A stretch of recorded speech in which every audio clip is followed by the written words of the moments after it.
Semangat pagi! Hari ini pun saya ingin berbagi dengan Anda hal yang saya syukuri beberapa hari yang lalu.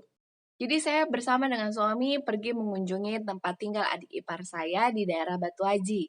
Ketika itu waktu sudah mulai agak gelap dan kami sampai di sana, ternyata jendela kamar tempat adik saya itu tinggal arahnya menghadap ke jalan. Jadi kami masih dalam mobil, lalu suami saya mengklakson dan berteriak, "Ada di rumah nggak?" Jadi sambil untuk mencari tahu apakah dia di rumah atau tidak.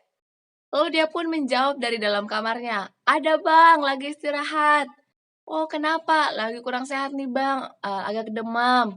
Jadi dia sementara baru selesai mengerjakan sesuatu yang menghabiskan banyak tenaga sehingga ia kelelahan.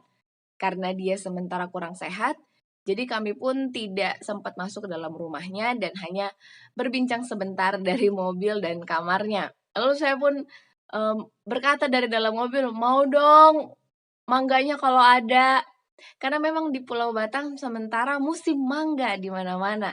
Dan saya tahu di depan rumahnya itu ada pohon mangga. Tapi memang sudah pernah dipetik, saya hanya berpikir jika masih ada sisanya. Lalu dia bilang, "Ya kak sudah habis." "Ya udah nggak apa-apa, nanti kalau panen lagi bagi ya." Jadi kami pun hanya sebentar di sana, lalu kami singgah mampir ke rumah mertua, karena letaknya dari rumah tempat adik ipar saya tinggal cukup dekat. Di sana kami menghabiskan beberapa jam, lalu ketika kembali, di depan pintu ibu mertua saya menahan tarik tangan saya dan membagikan satu plastik. Lalu saya melihat di dalamnya ada buah mangga. Karena di depan rumah mertua saya juga ada pohon mangga.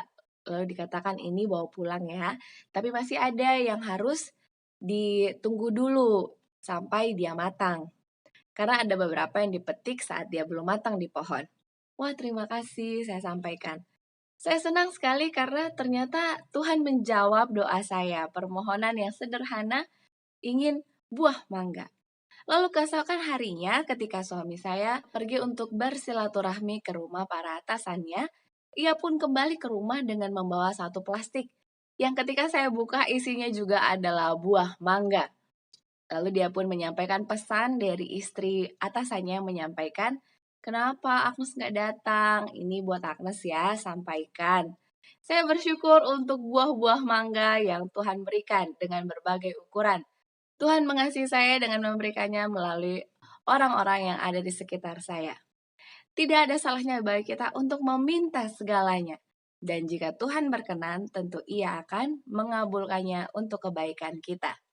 Inilah hal yang saya syukuri, saya rindu Anda pun dapat memiliki hal yang Anda syukuri, mulailah dari hal-hal yang sederhana, yaitu hal-hal yang kecil. Baik, mari kita lanjutkan bacaan renungan pagi kita hari ini di tanggal 18 Mei dengan judul Ia disalah mengerti dan sering berdiri sendiri. Ayat intinya tertulis dalam Yesaya 63 ayat yang ketiga. Aku seorang dirilah yang melakukan pengirikan, dan dari antara umatku tidak ada yang menemani aku. Kita dengarkan penjelasannya. Betapa besar pertolongan yang akan diperoleh oleh kaum keluarganya secara dunia jika mereka percaya kepadanya sebagai seorang yang turun dari surga dan bekerja sama dengan dia menyelesaikan pekerjaan Allah. Kekurang percayaan mereka melontarkan bayang-bayang gelap atas kehidupan Yesus secara dunia.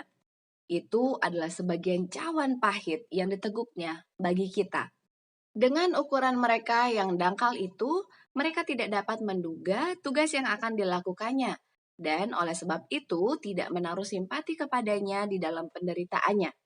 Perkataan mereka yang kasar dan tidak dihargai menunjukkan bahwa mereka belum mempunyai penerimaan yang benar akan tabiatnya, dan tidak dapat memperhatikan bahwa keilahian telah berpadu dengan kemanusiaan. Mereka sering melihat dia penuh dengan duka, tetapi gantinya menghibur dia, roh dan perkataan mereka hanya melukai hatinya. Perkara-perkara yang demikian inilah membuat jalannya penuh dengan duri. Kristus sangat disakiti oleh kurang penghargaan di rumahnya, sehingga baginya lebih baik pergi ke tempat di mana perkara yang demikian itu tidak ada. Ada satu rumah tempat bertamu yang disukainya. rumah Lazarus, Maria, dan Marta. Karena di dalam suasana iman dan kasih, rohnya mendapat perhentian. Namun demikian, belum seorang pun di atas dunia yang dapat memahami tugasnya atau mengetahui beban yang dipikulnya demi kepentingan manusia. Sering ia mendapat keteduhan hanya waktu sendirian dan berhubungan dengan Bapanya yang di surga. Orang yang dipanggil menanggung sengsara karena Kristus, yang menderita oleh salah paham dan kurang percaya walaupun di rumahnya sendiri, dapat memperoleh hiburan dalam pikiran bahwa Yesus telah menanggung hal yang demikian juga. Ia digerakkan oleh kasih terhadap mereka itu. Ia mengundang mereka mendapatkan persahabatan di dalam Dia dan hiburan yang diperolehnya di dalam perhubungan dengan Bapa. Mereka yang menerima Kristus sebagai juru selamat pribadi tidak ditinggalkan sebagai yatim piatu menanggung pencobaan sendirian. Ia menerima mereka sebagai anggota keluarga surga. Ia mengundang supaya memanggil Bapanya sebagai Bapa mereka. Mereka adalah anak-anaknya yang dikasihi oleh Allah, terikat kepadanya oleh ikatan yang paling manis dan kekal.